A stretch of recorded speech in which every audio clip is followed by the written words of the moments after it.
bendiciones. Continuamos con esta hermosa clase en este núcleo número 17. Vamos a la clase número 8 de lo que es Cristología. Seguimos desarrollándonos en el tema sobre la Cristología. Vamos a ver la redención, la remisión y la propiciación llevadas por Cristo en la cruz. Trajeron como resultado la regeneración. Estos términos, escúcheme, hermano, que me oye acá y que me ve a través de los videos.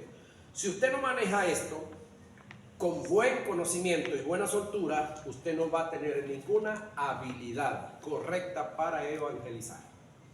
El día que usted maneje esto así, suelto, bien amplio, su tema de evangelismo van a ser de un nivel muy amplio, muy especial. Ahora, una de las cosas que yo a veces me pregunto para adentro, Dios ha hecho tantas cosas con nosotros en nuestra manera errónea de evangelizar. ¿Tú te imaginas que la perfeccionemos con esto? Amén.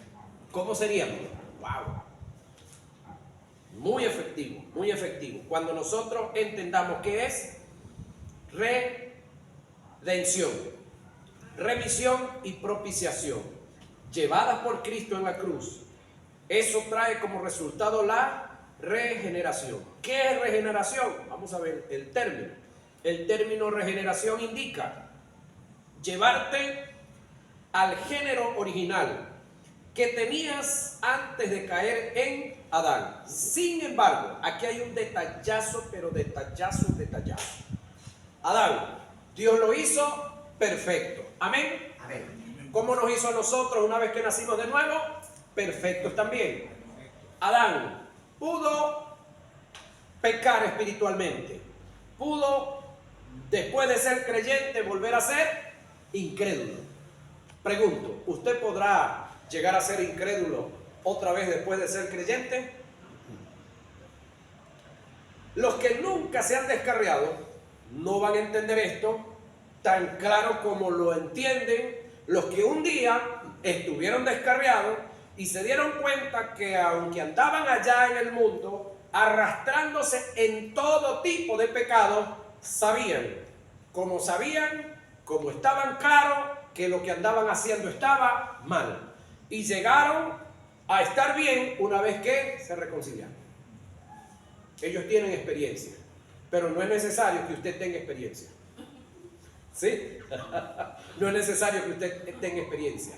Escúcheme, convénzase que una vez que usted nació de nuevo, usted pasó a ser una nueva creación que Dios se hizo para sí, y que de ahí en adelante usted y yo tenemos que autotrabajarnos con el abandonar los pecados sociales y morales, lo que dice Efesios capítulo 3, capítulo 4, donde dice desechando, donde dice desvestidos del viejo hombre y vestidos del nuevo. Es un trabajo que usted y yo vamos a hacer en nuestra alma y en nuestro cuerpo, porque en nuestro espíritu ya es una realidad. Amén. Ya Dios lo hizo completo, total. Entonces, cuando usted entienda eso, ok, usted y yo vamos a dejar de estarle echando la culpa al diablo por lo que él no tiene culpa. Vi un meme en estos días, hermano, me llamó la atención. Un par de muchachos dicen, chicos, vamos a la iglesia, vamos a buscarnos una novia evangélica, porque si pecamos con ella, ella no nos va a echar la culpa a nosotros, se la va a echar al diablo. Está bueno. ¿Y tú crees que las inconversas no dirán lo mismo? Vamos a buscarnos un evangélico por ahí para tenerlo de novio. Si caemos con él, ese no nos va a echar la culpa a nosotros, se la va a echar al diablo. Es tiempo que aprendamos a asumir responsabilidad. Amén. ¿Sí? Que no caigamos en este juego. Ahora, escuche, el término regeneración indica llevarte al género original en el que tenías antes de caer en Adán. Sin embargo, con lo que le dije, las consideraciones que le dije, sin la posibilidad de volver a caer en dicho estado. Tito 3:5, alguien lo busca y lo lee por ahí. Regeneración viene del griego paligenesia, que indica hacerte de nuevo. La regeneración no es aplicable al remiendo o a la reestructuración. Somos nueva criatura. Nunca antes, oído, habíamos existido para Dios. Por esta causa, el término nuevo que Pablo utilizó en 2 Corintios 5:17 para hacer referencia al nuevo nacimiento es kainos, del griego, con K, que indica lo que viene a ser por primera vez. No es el colchón viejo que agarramos y se lo mandamos al que restaura, al tapicero. El tapicero le quitó la tela, luego le quitó la goma espuma vieja, maltratada, luego el protector, y luego si todos los resortes del medio del colchón estaban rotos, picó el colchón por acá. Eso se hace, y lo que estaba en los pies y la cabeza, que los resortes tan buenos, los puso en el medio. Luego hizo el trabajo que hace, luego le puso el protector, luego la goma espuma, la tela, y le trajeron el colchón nuevo. No, no es nuevo, ese es restaurado. El que usó los resortes que nunca habían sido usados, el que usó el protector que nunca había sido usado, el que usó la goma espuma que nunca había sido usada, y la tela que nunca había sido usada. Ese sí es nuevo, Caín. Es decir, una nueva creación. Por lo tanto, el Dios del cielo hizo una primera creación cuando hizo ángeles, arcángeles, querubines y serafines, criaturas celestiales, entre las cuales hizo a Luzbel. Hizo otra creación cuando hizo a Eva y a Adán y toda la creación que le rodeó. Hizo una nueva creación cuando Cristo resucitó. ¿Cuál es esa nueva creación? Su iglesia, que eres tú y soy yo. Amén. Somos nuevas criaturas, y colocó en nosotros a su Espíritu Santo, del cual dijo que estaría con nosotros todos los días hasta el fin del mundo. Entonces hemos sido regenerados. Caín tiene que ver con lo que nunca ha existido, de modo que nosotros no tenemos pasado para Dios.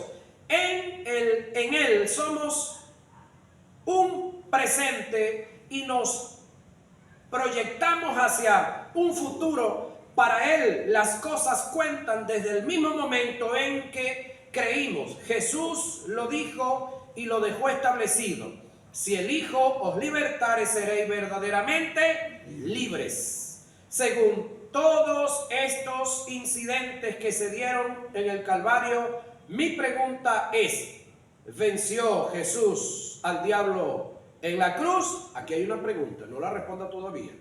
Por años nos han enseñado que sí, que la victoria que obtuvo Jesús sobre el diablo fue en la cruz. Ahora la pregunta es esta: ¿Jesús en la cruz fue asesinado por el diablo, sí o no? Sí.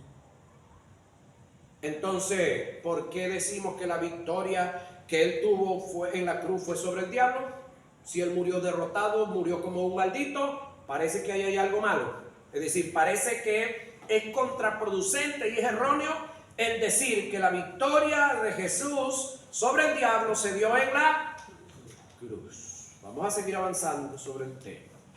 Hay quienes alegan en forma equivocada y distorsionada el supuesto triunfo que Jesús obtuvo sobre el diablo y los demonios en la cruz del Calvario. Si hacemos un análisis a las Escrituras Sagradas, en ninguna parte de ellas da tal afirmación. El pasaje que es tomado para defender dicha doctrina en forma descontextualizada, es decir, sacada del contexto, es Colosenses 2:15, donde registra lo siguiente. Leemos el texto: y despojó a los principados y a las autoridades y los exhibió públicamente, triunfando sobre ellos en la cruz. Si analizamos bien este pasaje, haciendo un estudio exegético, Pablo no está haciendo referencia a los poderes de las tinieblas en una forma directa cuando hace mención a principados y potestades. Si analizamos bien el pasaje, tomando en cuenta la hilación del pensamiento y el fondo cultural, nos podemos percatar que Pablo se está refiriendo a quienes representaban la ley. ¿Quiénes representaban la ley? El Sanedrín. Y los gnósticos y místicos de aquellos tiempos, a falsos maestros que pretendían extraviar a los colosenses de la doctrina, incluyendo a los adoradores de ángeles. En el verso 16 Pablo dice: por tanto, es decir, por lo que les acabo de expresar, nadie los juzgue en comida o en bebida o en cuanto a días de fiesta, fiestas anuales, luna nueva, observación mensual o en días de reposo, el sábado, observación semanal. Mi pregunta es: ¿tiene que ver los demonios con tales costumbres? No, de ninguna manera, pero debemos hacer la observación bajo otro contexto y entender que Jesús, al vencer y despojar a estos personajes tales como los que representan la ley, los gnósticos y místicos que le brindaban culto a los ángeles, quedaron al descubierto y derrotados los poderes de las tinieblas que influyen y operan detrás de estas autoridades.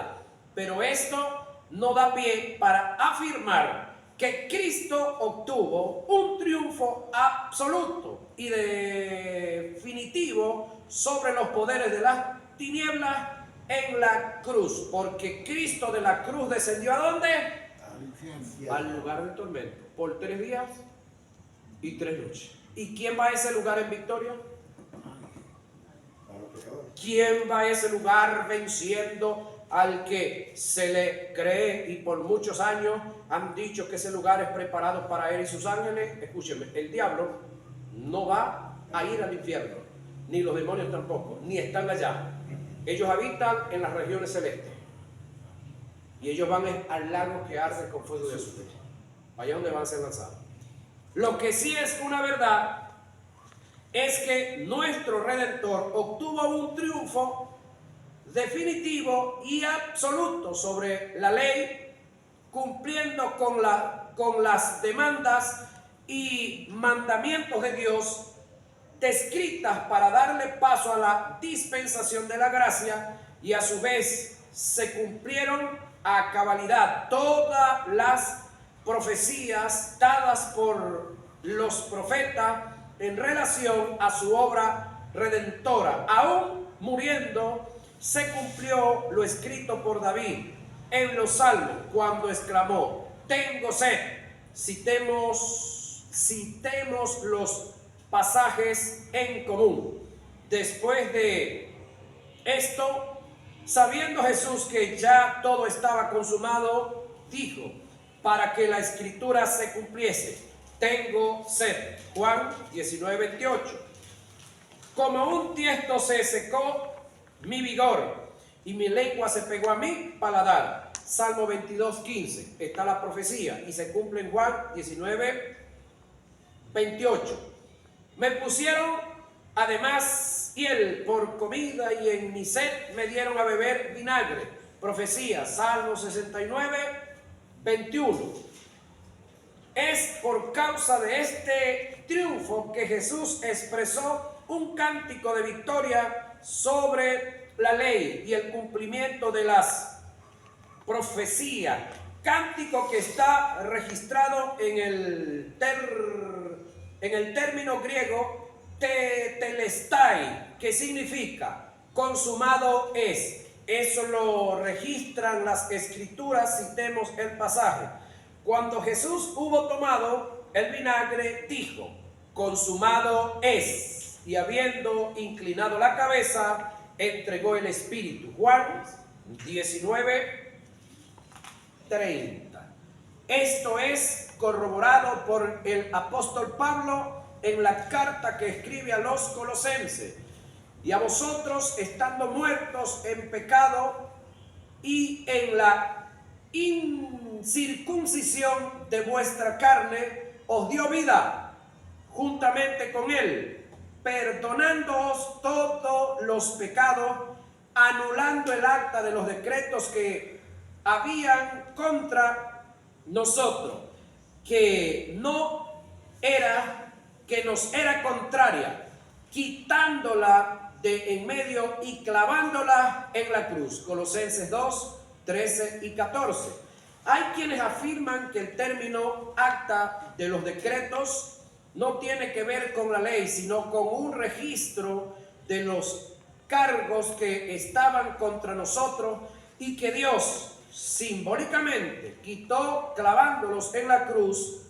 Esta afirmación es denegada por el simple hecho de que Pablo afirma: nadie los juzgue en comida o en bebida, o en cuanto a días de fiesta, fiestas anuales, luna nueva, observación mensuales, en el día de reposo, el sábado, observación semanal, prácticas que tienen que ver con la ley que Dios le dio a Moisés para la nación de Israel. Jesús, para poder vencer a los poderes de las tinieblas, primero tenía que vencer a la muerte, que era su principal obstáculo. Si Cristo no vence la muerte, no puede vencer al diablo. Esto es lo que registran las Escrituras. Analicemos el pasaje.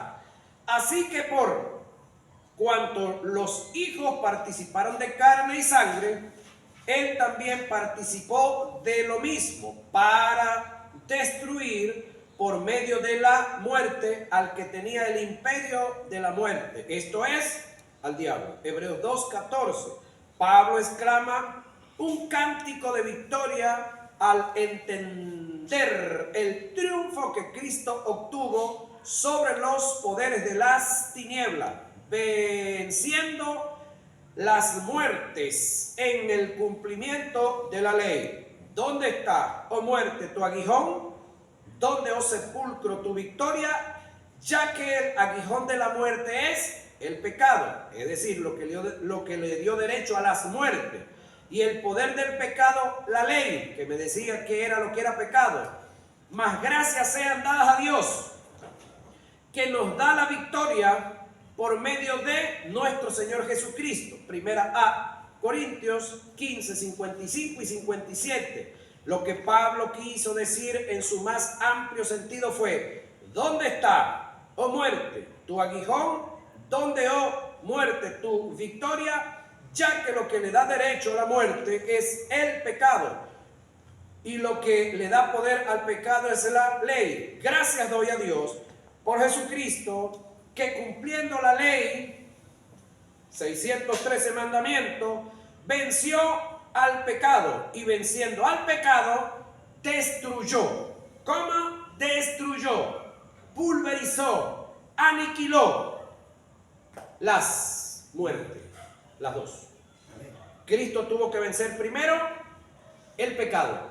Una vez que venció el pecado, venció las muertes. Sin embargo, escuché, el verbo, que ya lo hemos estudiado,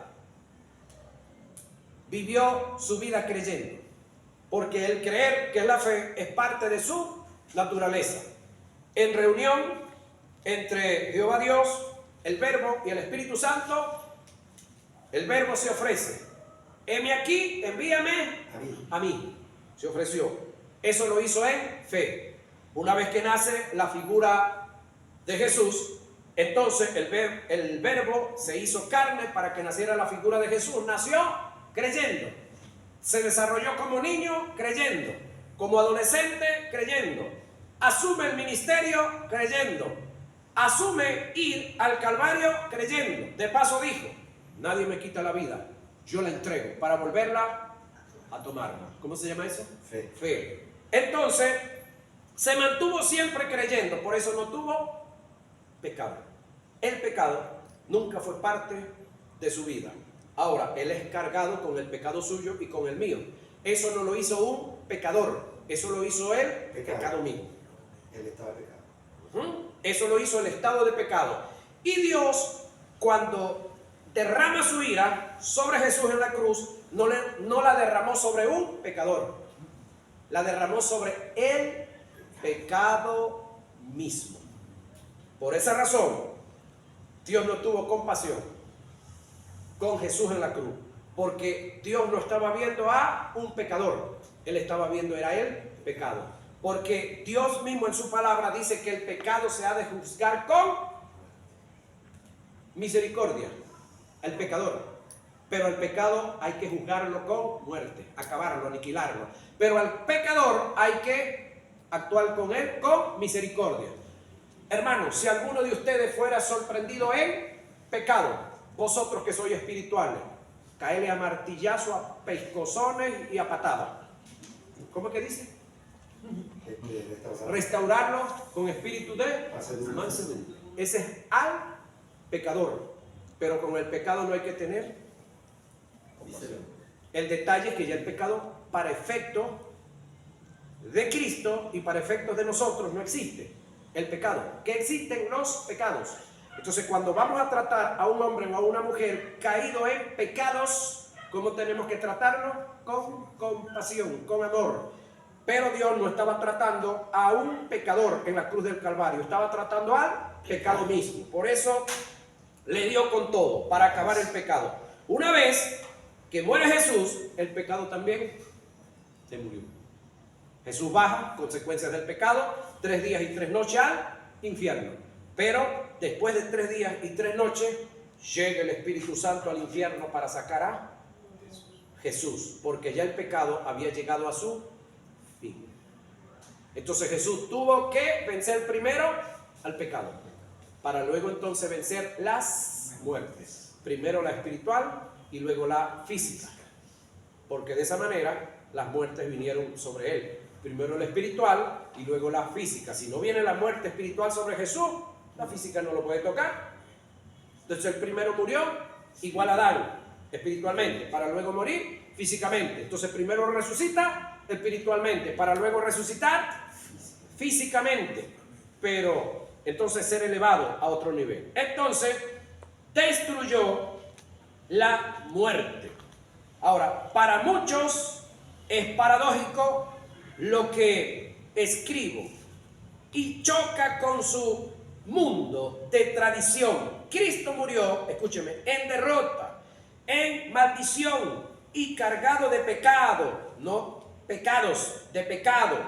Él fue vencido en la cruz, pero al final de la jornada, 3 días y 3 noches, vencedor y triunfador, para tener un lugar de mayor eminencia y sentarse a la diestra del Dios Padre.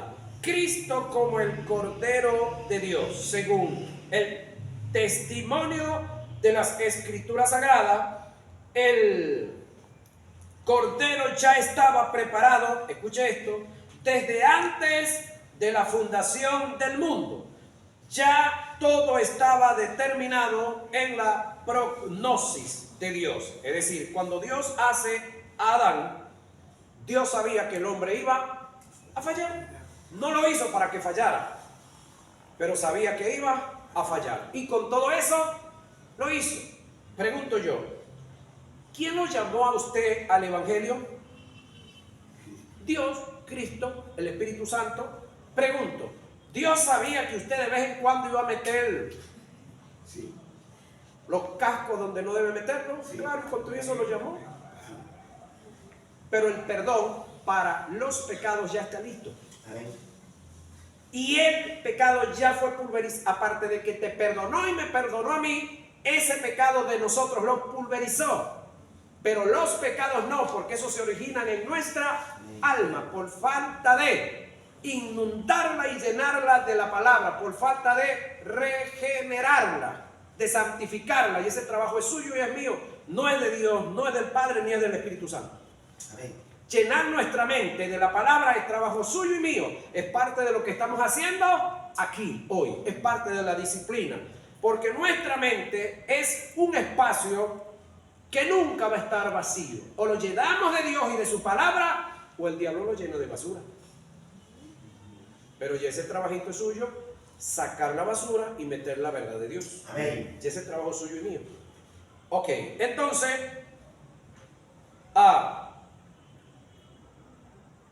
Dios Dios en su prognosis sabía que el hombre iba a pecar. Dios en su prognosis sabe que usted en algún momento y que yo en algún momento vamos a pecar. Pero ya el perdón está listo, está dado para nosotros.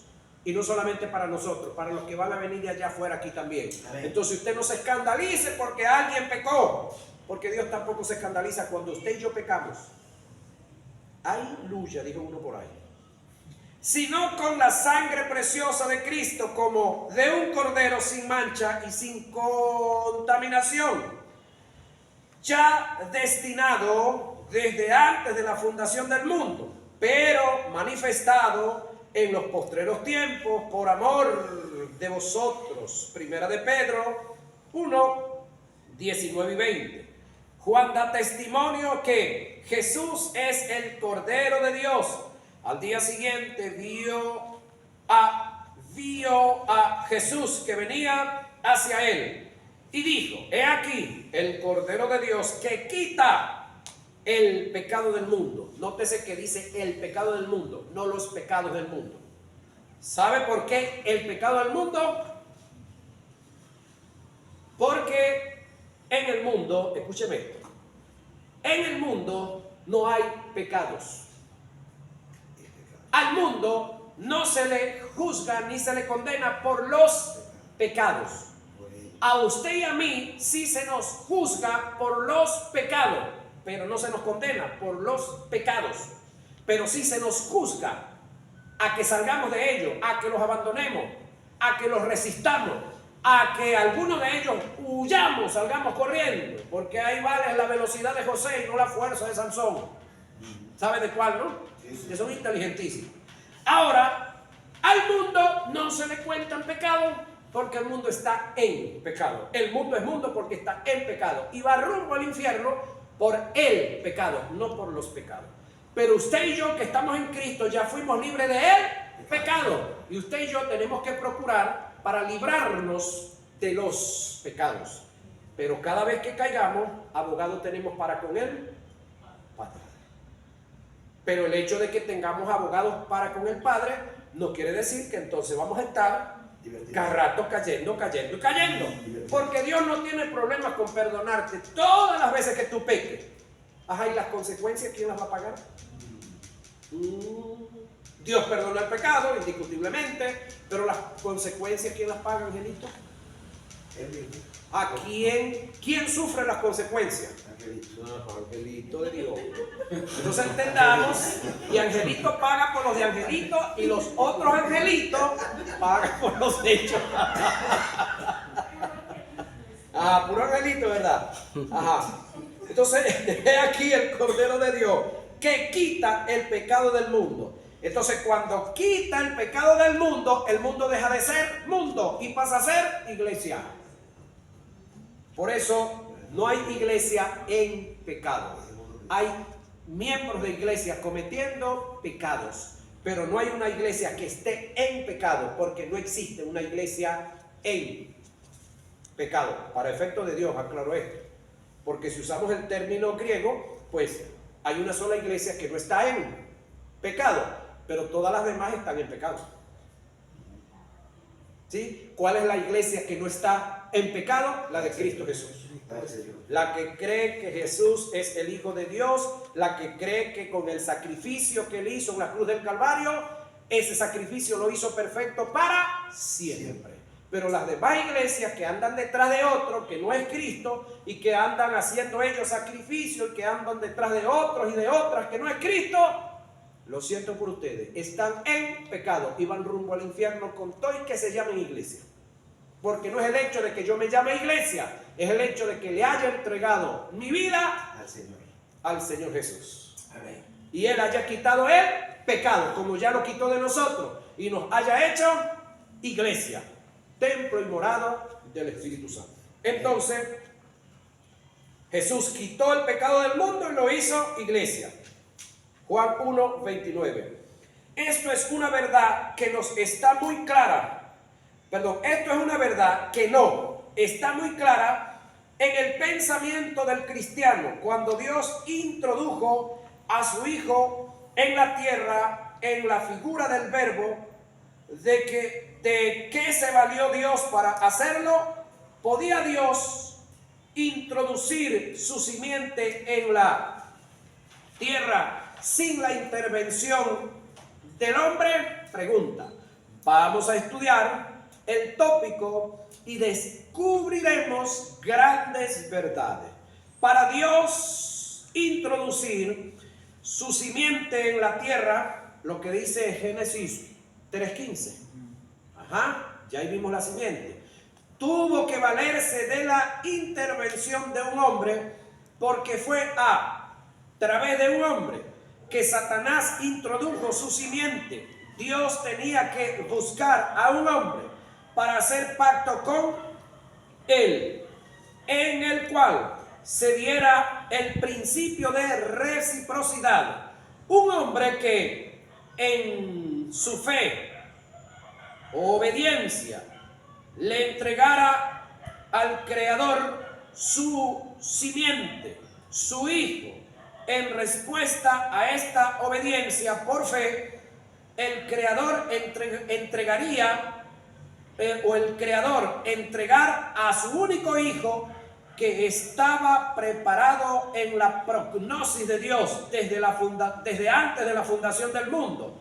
Este hombre fue el patriarca Abraham. Cuando Dios hizo pacto con Abraham, en su demanda al Creador en su demanda el Creador le pidió que le sacrificara a su hijo, con la idea de ser recíproco en su obediencia y tener la misma disposición que tuvo Abraham, de que así como el patriarca estuvo dispuesto a entregar a su hijo, el gran yo soy no le negó el suyo.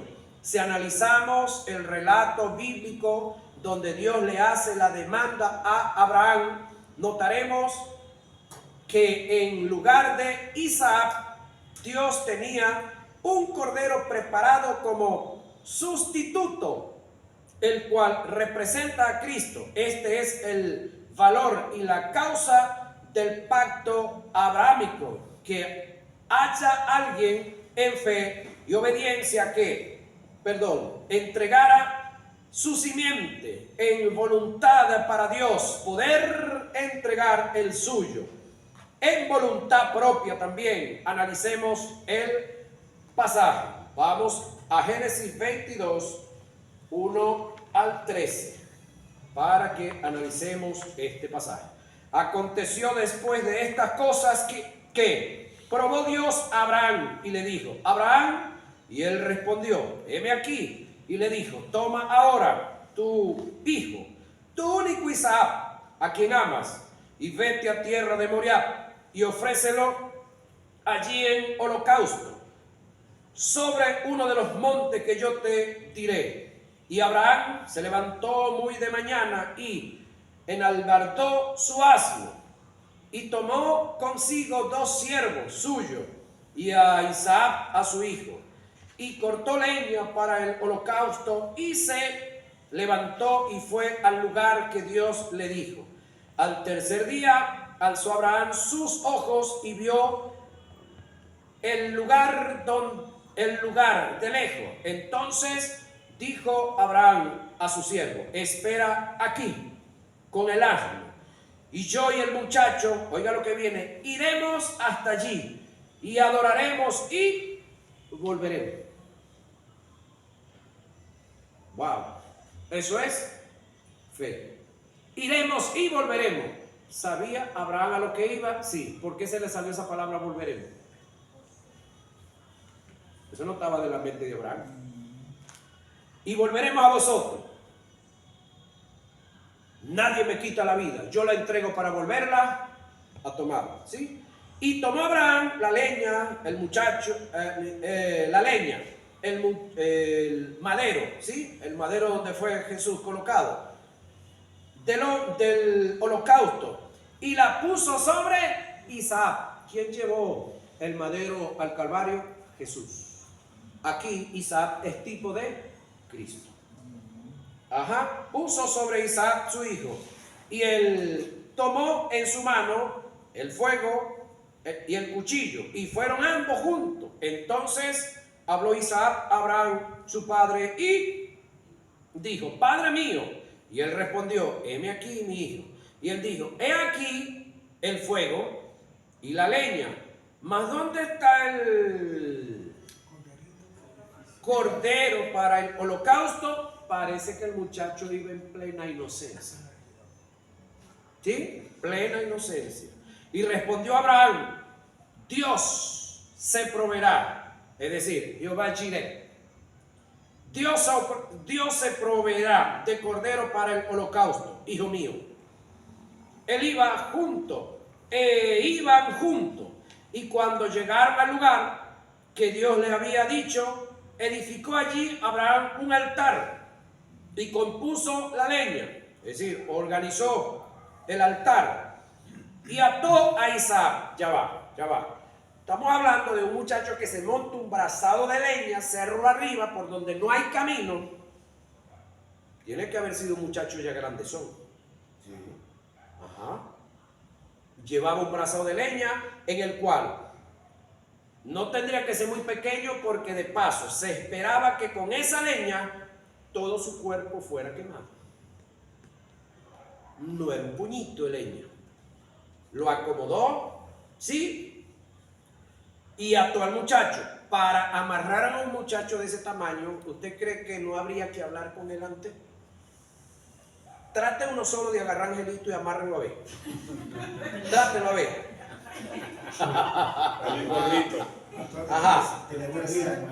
Ajá. Entonces, y lo puso en el altar sobre la leña. Tienen que haber tenido una conversación, tienen que haber llegado a un acuerdo, y los dos, bueno, un mutuo acuerdo. Y extendió Abraham su mano y tomó el cuchillo para degollar al hijo. Entonces el ángel de Jehová le dio voces desde el cielo y dijo: Abraham, Abraham. Y él respondió: heme aquí. Y dijo: no extiendas tu mano sobre el muchacho, ni lo hagas, ni le hagas nada, porque ya conozco que temes a Dios, por cuanto no me rehusaste tu hijo, tu único. Entonces alzó Abraham sus ojos y miró, y aquí a sus espaldas un carnero o cordero trabado en un zarzal por sus cuernos. Y fue Abraham y tomó el carnero y lo ofreció en holocausto en lugar de su hijo. Es decir, lo que Dios le pidió a Abraham aquí es lo que Dios más tarde hace. Pero para Dios hacer lo que hizo, primero hubo uno que tuvo que hacerlo. Un precedente para luego un subsecuente. Note en el relato que Isaac representa a la humanidad y el cordero que fue sacrificado representa a Cristo, quien murió en nuestro lugar.